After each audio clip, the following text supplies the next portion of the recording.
Welcome to The Explainer. For decades, the whole climate conversation has been about one thing: stopping pollution. But what about the mess we've already made? Today we're exploring that massive challenge, not just turning off the carbon tap, but actively cleaning up all the CO2 that's already in our atmosphere. Here's the best way to think about it. Imagine your kitchen sink has overflowed. The very first thing you do is run over and turn off the tap, right? That's emissions reduction. But that doesn't fix the water that's already all over your floor. For that, you desperately need a mop. And that mop? Well, that's carbon dioxide removal. So to really get a handle on the solutions, we first have to get the problem straight. A lot of people mix up these two ideas, carbon capture and carbon removal, but they're really different. As you can see here, they tackle the problem from completely opposite angles. One is about stopping the bleeding, and the other is about actually healing the wound. Okay, let's really dive into this because it's a foundational concept. Getting this right just fundamentally changes how we think about climate solutions. It really is the difference between prevention and a cure.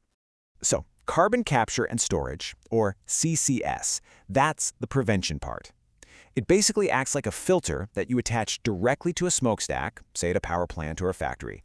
Its whole job is to grab that concentrated stream of CO2 before it ever has a chance to escape into the open air.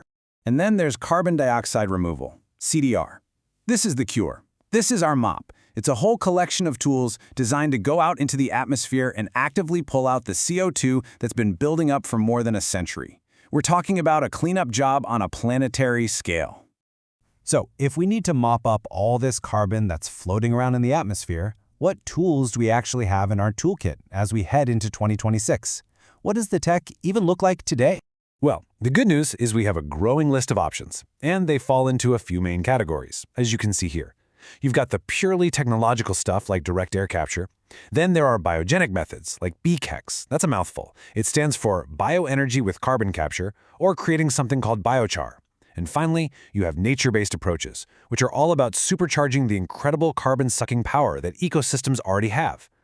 All right, let's start with the one that sounds the most like it's straight out of science fiction, building giant vacuum cleaners to literally filter the air we breathe. This is the world of direct air capture, or DAC for short.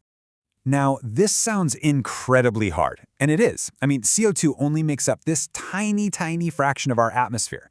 It's kind of like trying to find one specific person in a city of 2,500 people. But believe it or not, the technology to do this already exists, and it's getting better fast.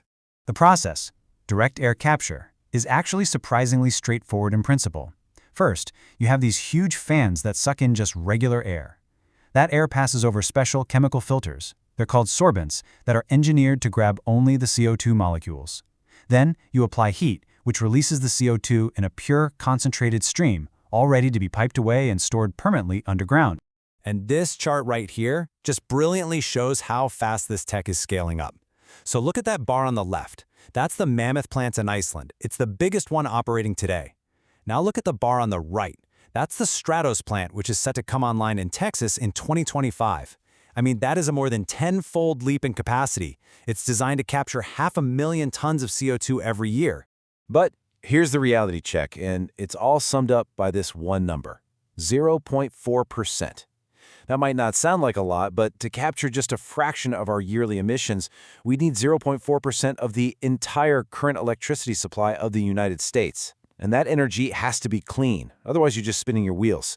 That's the huge energy challenge with DAC.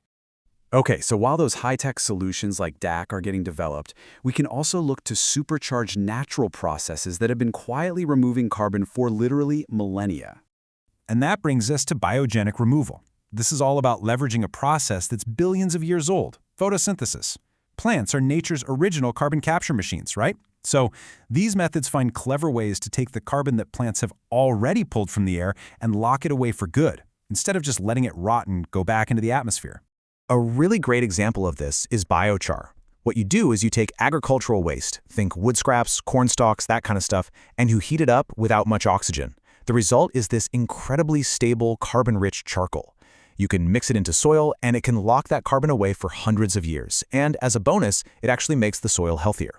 And we absolutely cannot forget the awesome power of the ocean. Blue carbon. This refers to all the carbon captured by coastal ecosystems. We're talking mangroves, tidal marshes, seagrass meadows. These places aren't just beautiful, they are carbon-storing powerhouses. They can bury carbon in their soils way faster than forests on land, so protecting and restoring them is one of the most powerful tools we have. So, we've got the tools. We have these different options. But as we're looking ahead to 2026, the real question is all about scale. All of these promising technologies, they all face some pretty big hurdles before they can be rolled out on the massive scale we need to actually make a dent in our climate trajectory. And the hurdles, as you can see, are pretty much the same across the board. The cost to remove 1 ton of carbon is still really high. The demand for clean energy, for land, for water, it's huge. We also don't really have universal rules for proving that the carbon is truly locked away forever. And maybe most critically, these projects need what's called a social license. Basically, they need the trust and the okay from local communities to build all the infrastructure that's required. But here's why this is so unbelievably important. The IPCC, which is the world's leading group of climate scientists, has made it crystal clear. Even if we make the most aggressive cuts to our emissions, we simply will not reach our climate goals without removing the carbon that is already in the air. CDR is literally what puts the net in net zero. So that's where things stand. The science works. The engineering is scaling up faster than ever. The toolkit for this great cleanup is being assembled as we speak. As we look to 2026 and beyond, the question really isn't, can we do this anymore? The real question is the one right here on the screen. Are we willing to?